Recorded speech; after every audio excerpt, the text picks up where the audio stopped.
সম্মানিত গাইস, কিছু কিছু মসজিদের কমিটি আছে, এরা যখন মসজিদে ইমাম নিয়োগ দেয়, মুয়াজ্জিন নিয়োগ দেয়, খাদেম নিয়োগ দেয়, তখন এরা কত শর্ত জুড়ে দেয়।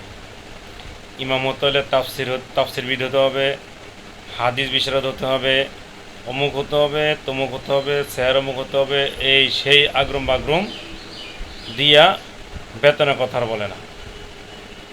আর তারা বেতনের কথা বলে না।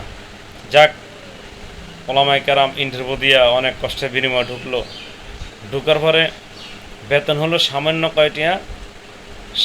কয় টাকা। আর মনে করেন 2-3 মাস চাকরির পরে দেখা যায় চাকরি তার নাই, চাকরি শেষ। এই সমস্ত কমিটিরা এই যে আলেমদেরকে নিয়ে এত ভাওতাবাজি করে, এত ফাইজলামি করে, এদেরকে ধৈর্য জনগণ এমন সাইজ করা দরকার, জীবনের মসজিদ কমিটিতে আর ঢুকতে না পারে। পরে দেখা যায় ইমাম সাহেব ভালো না, ইমাম সাহেব হক কথা বলে, এই কারণে ইমাম সাহেব ভালো না।